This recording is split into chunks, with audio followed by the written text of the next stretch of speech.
வணக்கம் நண்பர்களே. எம்டி வந்து பாத்தீங்கன்னா கிட்டத்தட்ட ஒரு 60 நாளைக்கு மேல வந்து சிறைவாசமா இருக்காரு.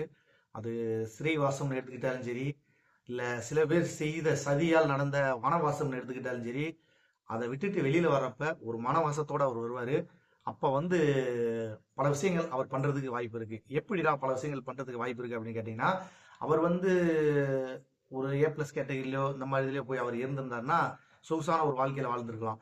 இப்போ வந்து அவ்வளவு வசதியா வாழ்ந்த ஒருத்தர் வந்து அங்க போய் பல கஷ்டங்களை அனுபவிச்சுட்டு இருக்காருன்னா சாதாரணமா இல்ல. அவர் வந்து ஏ பிளஸ்ல போயிருந்தா ஊருக்குள்ள என்ன ஒரு ரூமர் வந்திருக்கும் அப்படின்னா, அவர் பாருங்க பிரச்சனை பண்ணி விட்டு அவர் பாட்டுக்குள்ள அப்படியே ஜாலியா இருக்காரு ஜெயில போய். அவர் ஏ பிளஸ் அப்படியே ஏசி இருக்கு, டிவி இருக்கு, பிரம்மாண்டமா வாழ்ந்துட்டு இருக்காரு அப்படின்ற மாதிரி சொல்லுவாங்க.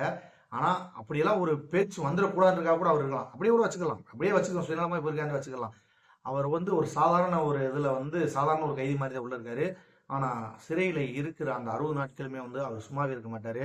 சாதாரணமா இருந்தாலே இந்த கம்பெனியை எப்படி கொண்டு போகலாம், இவ்வளவு பிரச்சனை நடுவுலயே வந்து அவ்வளவு யோசிச்சவரு. இப்ப அவருக்கு வந்து அந்த கம்பெனி அடுத்த கட்டத்துக்கு கொண்டு போறதுக்கு ஒரு வாய்ப்பு ஏற்படுத்தி கொடுத்துருக்காங்க எல்லாருமே. சிறையில போய் உட்காந்து நல்லா யோசிச்சுட்டு வா அப்படிங்கிற மாதிரி. எப்பயுமே வந்து நமக்கு நடக்கிற கெட்ட விஷயங்கள் எல்லாமே வந்து நம்ம கெட்டதா தான் நடக்குங்கிறது இல்ல. சில நேரங்கள்ல வந்து அந்த கெட்ட விஷயமே நமக்கு வந்து நல்லதுக்காக தான் நடக்கும் சொல்லுவாங்க. நமக்கு கஷ்டம் வருதுன்னா அது வந்து கடவுள் நம்மளை சோதிக்கிறாரு, அதை காட்டி ஒரு பெரிய விஷயம் நடக்க போகுது, அதுக்காக நம்மளை வந்து பண்படுத்துறாரு அப்படின்னு சொல்லுவாங்க. அந்த மாதிரி இவர் இந்த கம்பெனியை வந்து 2026ல பிரம்மாண்டமா கொண்டு போறதுக்கான ஒரு வாய்ப்பு எப்படி உருவாக்கலாம் அப்படிங்கிறத வந்து முடிவெடுக்கிறதுக்கு ஒரு சின்ன ஓய்வு கொடுத்துருக்காரு. ஒரு கடினமான ஒரு சூழ்நிலையில இருக்கிற ஒரு ஓய்வு கொடுத்துருக்காரு அப்படின்னு தான் நம்ம சொல்லணும். ஒரு வெளியில வரும்போது ஒரு மிகப்பெரிய ஒரு பிளானோட வருவாரு. வந்து இந்த கம்பெனியை வந்து அடுத்த கட்ட லெவலுக்கு இப்போ வந்து யோசிச்சு பார்த்துருப்பாரு. இப்போ இவ்வளவு பிரச்சனை வந்திருக்கு. இப்போ தெரியும், இப்போ நிறைய ப்ரொடக்ஷன்ஸ் உள்ள வந்ததுக்கு அப்புறம் அது சம்பந்தமா எப்படி எப்படிலாம் பிரச்சனை வந்துச்சு. அதாவது வந்து இனிமே நம்ம லான்ச் பண்ண போற பொருள்கள் எல்லாத்துக்குமே வந்து என்ன மாதிரியான பிரச்சனைகள் வரும், அதை எப்படியெல்லாம் சமாளிக்கலாம் அப்படிங்கிற வியூகத்தை உள்ளே வகுத்துட்டு தான் அவர் வருவாரு. அதனால வந்து யார் எந்த கவலையும் பட வேணாம். மைவி திரியாட்ஸ் அப்படிங்கிறது வந்து இப்ப மெம்பர்கள் லெவல்ல மட்டும்தான் இருந்துச்சு. இப்ப இந்திய அளவுக்கு ஒரு பிரம்மாண்டமா வந்து அறியப்பட்டிருக்கு. இப்போதைக்கு அப்படி ஒரு கம்பெனி இருக்கு அப்படிங்கிறத வந்து அறியப்பட்டிருக்கு. அவர் கொண்டு வந்து அடுத்தடுத்த திட்டங்களை நடைமுறை கொண்டு வரும்போது ஆட்டோமேட்டிக்கா உலக அளவுல வந்து அது போயிடும். இப்போதைக்கு வந்து மைவி சார்ட்ஸ்ல இருக்கிற எல்லாருமே வந்து நம்ம பெரும் வருத்தத்துல இருக்கோம், வறுமையிலேயும் இருக்கோம், வருத்தத்திலையும் இருக்கோம். ஏன்னா நமக்கு வந்து வருமானங்கள் வந்து அது ஒரு மிகப்பெரிய ஒரு நமக்கு வாழ்வாதாரமா இருந்துச்சு. அதுல வந்து ஒரு மிகப்பெரிய தடைப்பட்டதுனால அந்த ஒரு மனச்சோர்வு இருக்கத்தான் செய்யும். அதுக்கெல்லாம் சேர்த்து நமக்கு பின்னாடி வந்து ஒரு நல்ல ஒரு வழி கிடைக்கும். அடுத்த கட்டத்தில் நம்ம போறப்ப வந்து அவர் கூட சேர்ந்து நாமளும் பயணிக்கும் போது நம்மளுடைய வாழ்க்கை தரமும் வாழ்வாதாரமும் மிக உயர்ந்த நிலையில இருக்கும் அப்படிங்கிறதுல வந்து எந்த ஒரு மாற்றமும் கிடையாது. அதனால இப்போதைக்கு யார் வந்து எந்த குழப்பம் அடைய வேணாம். எப்பவும் போல நீங்க கேப்சா போட்டுக்கிட்டு பாத்துக்கிட்டு இருங்க.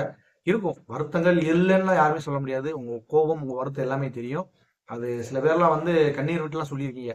அதனால வந்து அந்த மாதிரி இருக்கணும்ன்ற அவசியம் இல்லை. இன்னும் அதிகபட்சம் ஒரு 2 நாட்கள், அதிகபட்சம் ஒரு 7 நாள் அவர் கண்டிப்பா வெளியில வந்துருவாரு. அவர் வெளியில வரும்போது என்ன மாதிரியான ஒரு அடுத்த கட்டத்தை எப்படி சொல்றது, அது வந்து வேற லெவல் வாங்கல அந்த மாதிரி அடுத்த லெவலுக்கு அவர் கொண்டு போவாரு. ஆரம்பத்திலே சொல்லிட்டு போயிருக்காரு. சொல்லிட்டு போனவர் 60 நாளைக்கு மேல வந்து இதுக்கான பிளான் எல்லாத்தையுமே வந்து கரெக்டா வச்சிருப்பாரு. வந்த உடனே சூப்பரா பண்ணிடுவாரு. அதுல எந்த ஒரு மாற்றமும் கிடையாது. நம்ம எல்லாம் வெயிட் பண்றதுக்கு ஒரு நல்ல பலன் வந்து கிடைக்க போகுது. சரி நண்பர்களே, இப்போ வந்து நம்ம மைத்ராட்ஸை பத்தி நிறைய பேர் நிறைய மாதிரி பேசிட்டு இருக்காங்க. அதை பத்தி அவங்களுக்கெல்லாம் வந்து பதில் சொல்ற மாதிரி அடுத்தடுத்த வீடியோக்களில் வந்து வீடியோ போடலாம் அப்படின்ற மாதிரி ஒரு முடிவில் நம்ம இருக்கோம். ஏன்னா இது வரைக்கும் வந்து நம்ம மற்றவங்களை வந்து பேசுனதே கிடையாது. மைத்ராட்ஸை பத்தி மட்டும்தான் நம்ம பேசியிருக்கோம். சரி, அவங்க வந்து பேசியிருக்காங்கன்னா அவங்க பண்ண தவறுகள், அதாவது அவங்க ஒரு நிறுவனத்தை வந்து நல்லது கெட்டதை சொல்றது வந்து அவங்களுடைய விருப்பம், அவங்களுடைய உரிமை. ஆனா அந்த நிறுவனத்தை வந்து தெரிஞ்சே தப்பா பேசுறப்ப அது என்ன பண்ண முடியும்? லாஜிக்கே இல்லாத ஒரு விஷயத்த வந்து உள்ள கொண்டு வந்து சேர்க்கிறப்ப அதை ஏத்துக்க முடியல. அந்த மாதிரி நிறைய லாஜிக் மிஸ்டேக்லாம் பண்ணியிருக்காங்க. அதை பத்தி நம்ம அடுத்தடுத்த வீடியோல பேசுவோம். சரி நண்பர்களே, பொறுமையா இருங்க. இப்போதைக்கு வந்து பொறுமை மட்டும்தான் அவங்களுக்கு ஒரு மிகப்பெரிய ஆயுதம். அந்த ஆயுதத்தை தாங்கி பிடிச்சி நில்லுங்க. அவர் வந்தோடனே நமக்கான பேமெண்ட் எல்லாமே கண்டிப்பா கிடைக்கும். அவர் போறப்பே சொல்லிட்டு போனாரு. அந்த வீடியோவெல்லாம் எடுத்து எடுத்து நம்ம வந்து ஷார்ட்ஸ் எல்லாம் நிறைய போட்டிருக்கோம்.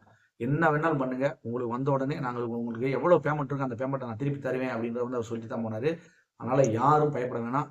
நிச்சயமா வந்து பேமெண்ட் நமக்கு கிடைக்கும். சரி நண்பர்களே, மீண்டும் இது மாதிரியான ஒரு நல்ல சந்தர்ப்பத்தை சந்திக்கிறேன். நன்றி, வணக்கம்.